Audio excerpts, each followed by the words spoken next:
And now, time for weekly show with a passionate India lover, chairman of ITV Gold and Parikh Worldwide Media.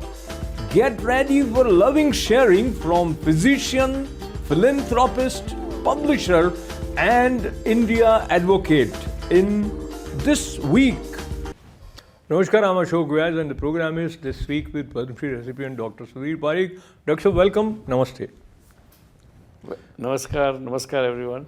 So, Dr. every day is special, but this week is extra special by the fact that Prime Minister Narendra Modi's Mann Ki Baat completed its 100 episodes, and the 100th episode was celebrated in a big way in New Jersey also. Talk to us about Mann Ki Baat and how was this event? I think Mann Ki Baat is a very unique way to reach out for Prime Minister to all whole population of the India, whether the person is in the village or in the city.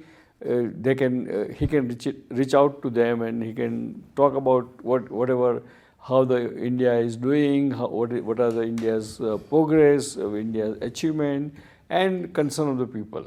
And I think that's a unique way of or unique vehicle to reach out to the common people directly from Prime Minister to people of the India. And Mann Ki Baat, as you know, that is going on. The last week it was 100th episode, and that episode was not only broadcast in India, but it broadcast all over the world. And all the countries' Indian embassies or Indian consulate, they got this program and they invited all the local audience of NRIs to listen to this episode. And we had a great event. That event was organized by FIA. And as you know, I'm a senior advisor to FIA for many years. And FIA organized this event in a banquet hall called Marigold, where 400 people came at 1 a.m. in the morning. And they stayed there till almost 4 a.m. And they listened to the Prime Minister's message. And they all were so happy and cheerful and felt very patriotic themselves. And during that event, not only 400 New Jersey and New York NRIs came, but also our Foreign Minister, Honorable S. Jaishankar was there, our Honorable Ambassador Taranjit Sandhu was there, and our Consul General, Honorable Randhir Jaiswal ji also there, and all his consulate staff was there. So it was a great program. We enjoyed it, and it was one of the kind, because the timing of the program, which was very kind of interesting and ungodly, quote unquote, but still people enjoyed it. That shows that popularity of our Honorable Prime Minister, and we all should be proud of him. And I'm sure right now, not only he is a popular Prime Minister, in my opinion, it's the best thing happened to India, in my opinion. And he's also now world leader already, because he's a president of G20 this year. And also in next few years, he might be one of the Vishwaguru, means one of the statesmen of the world. So let's hope for that and see how it goes. Absolutely. So coming back to Mann Ki Baat, and as you mentioned about him being a global leader, UNESCO representative also participated in Mann Ki Baat this time, and they asked Prime Minister Narendra Modi's suggestion about the core areas of education and culture, etc. In addition to that, you also heard him connecting and bringing common men from distant part, be it northeast or someone working in Himalayas. How was that received by the audience? No, it's very good, because he gave a lot of different subject in that talk. right from northeast to west and all the way down south. And it was a different subject. There was one Kisan subject, some education related to education, related to unemployment, related to the agriculture, everything. So I think he covered a very vast area of the different field. And he said this is like a spiritual journey for him, and also this is celebration of the goodness of common man. And talking about goodness of states like Gujarat and Maharashtra, and the Gujarat Maharashtra Day was also observed recently. You were also present. And coming from Gujarat, having traveled across the globe, still you hold this day as an important day in your heart. How was the celebration at the Indian consulate? And well, during my speech of this celebration of the Gujarat and Maharashtra Day, I said that you can take Gujaratis and Marathi Manus out of India, but you cannot take India out of Marathi Manus and Gujarati. So that tells whole story, that even though Gujaratis are Gujarat is very number one state in our country. It's like a diamond on the crown. Has a lot of Gujarat model is what a successful model economically, socially, and culturally. And on that model, our Narendra Bhai Modi, Honorable Narendra Bhai Modi, become Prime Minister. And so Gujarat model is really a very inspiring model. And Gujarat, as you know, that Gujaratis left the shore of the India century ago, and they literally control economy of Africa, continent of Africa, different Kenya and Mozambique and all those countries, and also in the Java, Sumatra, Indonesia, Bali, everywhere Gujarati went 100 years ago. And now they are in the European countries as well as in USA. So Gujaratis are always entrepreneur. They always know how to make life more productive. They know how to do the business. They also know how to educate their children, and they also help other community to come up, because as you can see that because of the Gujaratis, there are a lot of big businesses. If you look at the 5 big industrialists, probably out of 5, majority are Gujaratis.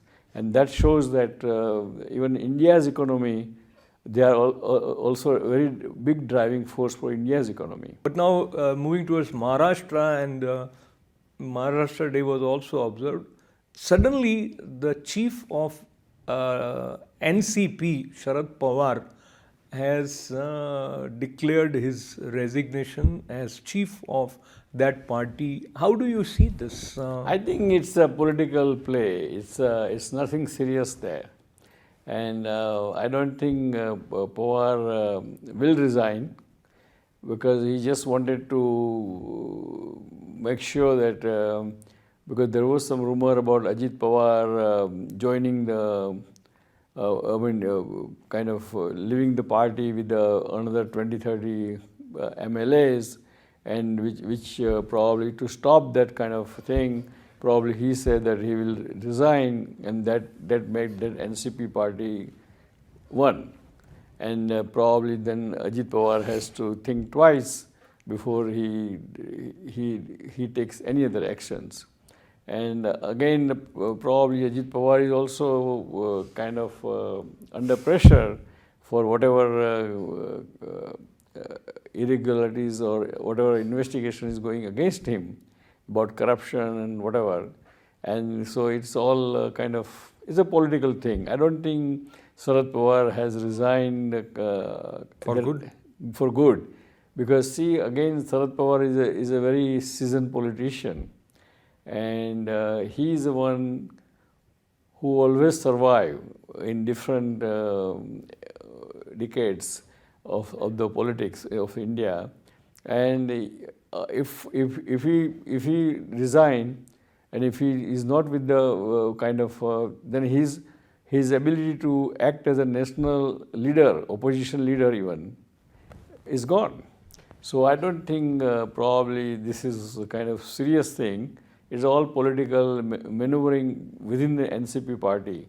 So because there are some NCP 20-30 members who are ready to move from with the Ajit Pawar into the BJP because of that Shinde government, Supreme Court might disqualify them, and if they disqualify them, then the whole government collapses and the governor's rule comes. So all this is complicated thing. Yeah. So going towards another complicated thing, which is slightly simple right now, because the verdict against Mukhtar Ansari and his brother Afzal Ansari puts them behind bars for 10 and 4 years, and Afzal Ansari also loses his parliamentary seat. My question to you, why should someone be allowed to contest the election while he is already behind the bar?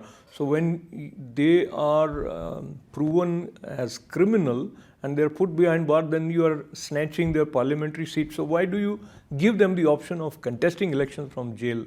Should there be some change? That is a kind of tragedy of the Indian politics, because I think they should not. What their argument is that I have FIR against me, or I'm indicted, but I'm not guilty.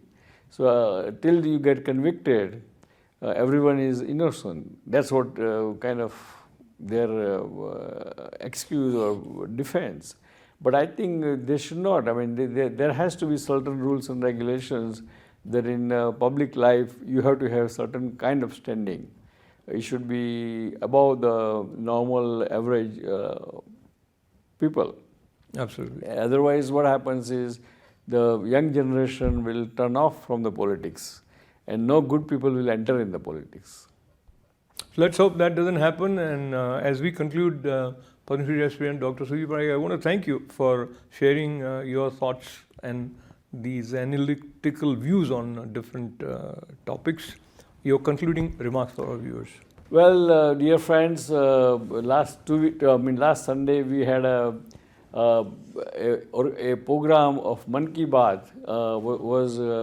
It was live program from the Delhi, India, by Prime Minister, our Honorable Prime Minister Narendra Bhai Modi, and it was seen by 400 NRIs in New York, New Jersey area. Early in the morning, 1 a.m. to 4 a.m. Means it's a Saturday night or Sunday early morning, and that was unheard of it, and that shows that a popularity of our Honorable Prime Minister Modi, and really we all are proud of that, and we wish him all more and more success, and to serve the India and Indian people longer and longer as possible. So after saying that, I would like to say that God bless America, God bless India, God bless Indian American, and we'll see you next time. Till then, goodbye, and I love you all. Thank you.